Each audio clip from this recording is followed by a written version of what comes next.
Hello everyone, welcome to my YouTube channel. तो आज हम जनरल टॉक्सिकोलॉजी का एक और टॉपिक स्टार्ट कर रहे हैं जिसका नाम है फॉर्म ऑफ पॉइजन। तो ये हमारे पास दूसरा फैक्टर है जो कि पॉइजन के एक्शन को मॉडिफाई करता है। तो इसको पढ़ते हैं। Extent of poisoning depends upon the state of poison administered. जो हमारे पास एक्सटेंट है पॉइजनिंग की वो डिपेंड करती है स्टेट ऑफ पॉइजन पे। जो पॉइजन हमारे पास एडमिनिस्टर किया गया वो किस स्टेट में था उस पे हमारे पास एक्सटेंट ऑफ पॉइजनिंग डिपेंड करती है। Following can be stated against form of poison. नीचे हमारे पास पॉइजन की स्टेट्स दी गई हैं तो पढ़ते हैं। नंबर 1 पे हमारे पास स्टेट है फिजिकल स्टेट। फिजिकल स्टेट में हमारे पास क्या है, नंबर 1 पॉइंट पे gases and vapours act more rapidly.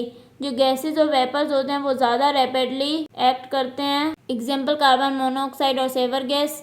Number 2 point पे fluid act more rapidly as compare to solid. Fluid ज़्यादा रैपिडली एक्ट करते हैं as compare to solid. Number 3 point है solids are insoluble in gastric juice but soluble in alkaline intestinal secretions. Solids जो हैं वो insoluble होते हैं gastric juice में, लेकिन वो सॉल्युबल होते हैं अल्कलाइन इंटेस्टाइनल सिक्रीशंस में। मतलब अगर जो है वो पॉइजन गैसियस फॉर्म में दिया जाता है तो वो ज़्यादा रैपिडली एक्ट करता है as compare to solids liquids. और अगर पॉइजन लिक्विड की फॉर्म में दिया जाता है तो वो ज़्यादा रैपिडली एक्ट करता है एज कम्पेयर टू सॉलिड्स। और सॉलिड्स जो होते हैं वो ज़्यादा रैपिडली एक्ट नहीं करते। नंबर 2 पे हमारे पास है केमिकल स्टेट। इसमें क्या लिखा हुआ है हम पढ़ते हैं। It also leads in difference in solubility as. Chemical state की वजह से भी जो है वो डिफरेंस आता है सॉल्युबिलिटी में। नंबर 1 पॉइंट पे लिखा हुआ है some substances on combination become inert.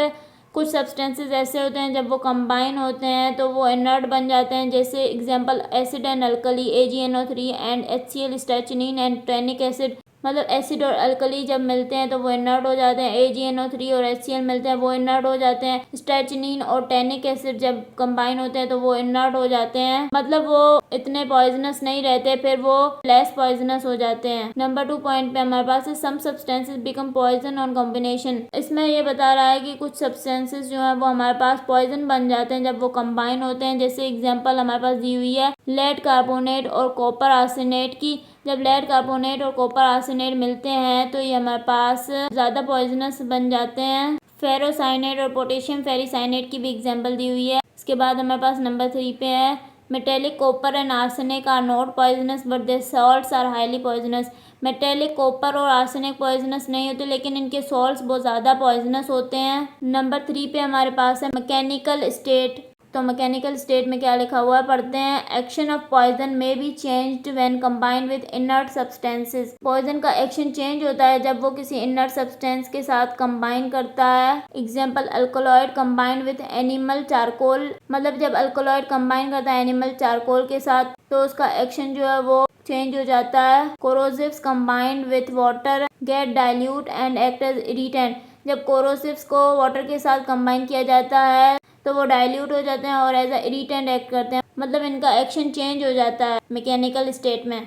अगर आपको मेरा लेक्चर पसंद आया तो प्लीज़ मेरे चैनल को सब्सक्राइब करें, लाइक करें और बेल आइकन को प्रेस करें। Thank you.